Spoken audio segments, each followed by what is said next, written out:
네, 정경심 교수님 31차 공판을 잘 보고 왔습니다. 대부분 사람들이 일생 동안 한 번 경험해보기도 어려운 재판을 조국 일가족은 1년간 겪고 있습니다. 31차 공판은 사실 열리면 안 되는 재판이었습니다. 저번 주 재판장 안에서 정경심 교수가 구토증과 어지럼증을 호소하며 재판 도중 퇴정을 요청했습니다. 그러자 인정혁 판사님께서 우리 재판부가 논의를 좀 해봐야겠다며 20분 정도 재판을 휴정시켰습니다. 여기서부터 뭔가 이상함을 눈치채셔야 합니다. 어디가? 재판부가 퇴정을 요구하는 피고인의 요청을 20분을 고민하는 동안 정 교수의 몸 상태는 점점 나빠졌습니다. 재판부가 퇴정을 허가하자 정경심 교수는 쿵 하는 소리와 함께 쓰러졌습니다. 법원 경위들은 119를 부르고 기자들은 일어서서 어떻게 된 상황인지 돌아다니고 검사들도 다들 일어났습니다. 변호사들은 쓰러진 정경심 교수의 상태를 확인했고 재판부는 가장 먼저 모든 기자와 광청객이 퇴정을 명령했습니다. 하지만 언론 보도에는 이런 내용이 나오지 않습니다. 그날 정경심 교수가 재판 도중 쓰러졌다, 이렇게만 나와 있습니다.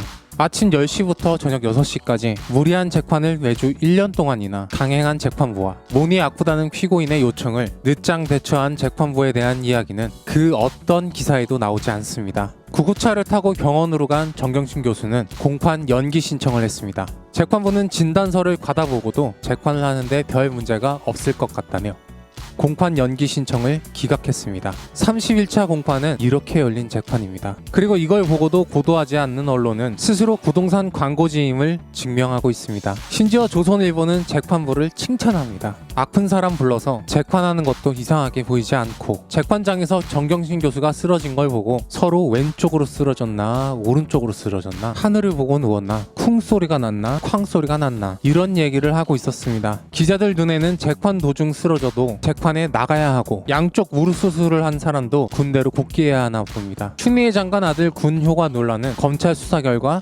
결국 무혐의로 밝혀졌습니다. 기자들은 근강불개가 분명합니다. 코로나 시국에 마스크 대신 색안경만 끼고 다닙니다. 31차 공판에는 여러 가지 흥미로운 증언이 나왔습니다. 이 재판이 표창장 하나로 어떻게 1년을 끌고 왔는지 그리고 누가 이걸 기획했는지 알 수 있습니다. 이번 공판에 증인으로 출석한 사람은 전 동양대 교수였습니다. 이분이 재판에서 하시는 말씀을 들어보니까 그동안 조각조각 나왔던 사실들이 전부 이해가 됩니다. 동양대 내에서는 언론 보도가 나가기 전에 이미 표창장을 가지고 진짜인지 아닌지에 대한 논의가 있었다고 합니다. 언론 보도가 나가기 전에 동양대 직원들하고 교수들 그리고 최성해 전 총장이 이 증인에게 아들, 딸 상장 수료증이 문제 있는 것 같다 라고 전화가 왔다는 겁니다. 그리고 압수수색이 있을 수도 있기 때문에 논의한다고 최성해 전 총장에게 들었다는 겁니다. 그러니까 이걸 시간순으로 다시 재조립해보면 이 바닥에 우연은 없다는 저의 명언이 딱 맞습니다. 2019년 8월로 잠시 돌아가 봅시다. 조국 법무부 장관 예정자의 청문회 딱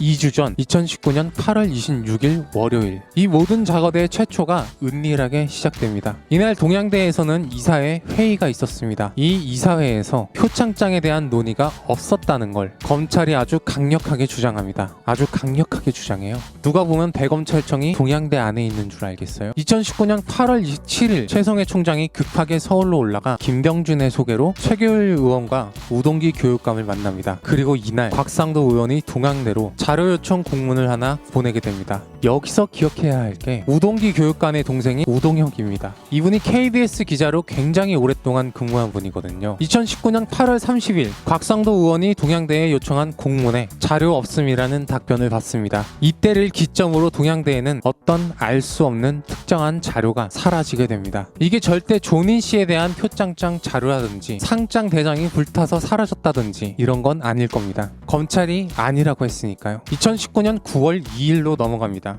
원래 이날 청문회를 열기로 했는데 조국 일가족을 다 불러야 한다는 자유한국당의 요청으로 무산됐어야 했습니다. 2019년 9월 3일 동양대 정경심 교수실에 검찰이 압수수색을 들어갑니다. 검찰은 이날 정 교수의 컴퓨터에서 아들의 상장 파일만을 발견합니다.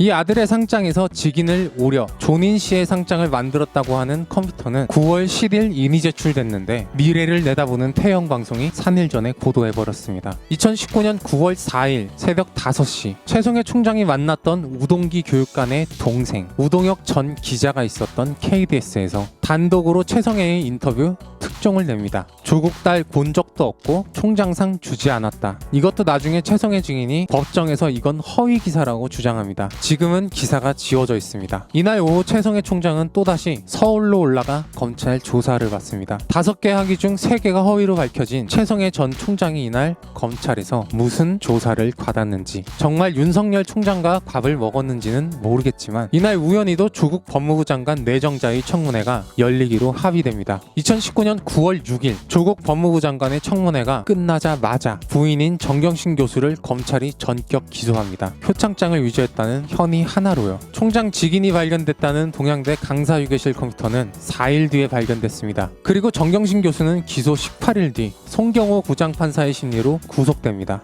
여기까지가 31차 공판에서 드러난 사실로 조국 사태를 재정리한 겁니다. 정경심 교수는 31차 공판에서도 건강상의 이유로 퇴정을 요청했습니다. 변호인은 정경심 교수의 병원에서 강력하게 2차례의 수술을 권고하고 있다며 딱 한 주씩만 재판을 미뤄달라고 재판부에 요청했지만 재판부는 조선일보 기사대로 11월 5일 재판을 끝낼 것임을 강조했습니다. 10월 8일 예정돼 있던 재판을 취소하고 2주 동안 하기로 했던 양측 최후 변론을 하루 만에 다 끝내기로 하고 11월 5일에 끝낼 이유가 너무나도 많은데 말 못하는 사람들처럼 11월 5일에 끝내기로 정했습니다. 11월 5일에 끝내야 하는 이유가 뭔지는 잘 모르겠지만 형사합의 25-2 재판부는 삼성 이재용 부회장님의 재판을 무작위로 배당받았습니다. 그리고 이 재판에 이재용 부회장님과 같이 기소된 김종중 삼성위전실 1팀장은 사건의 시작 2019년 8월 26일 월요일 열렸던 동양대 이사회의 이사장입니다. 고양이 뉴스 원재은이었습니다. 안녕!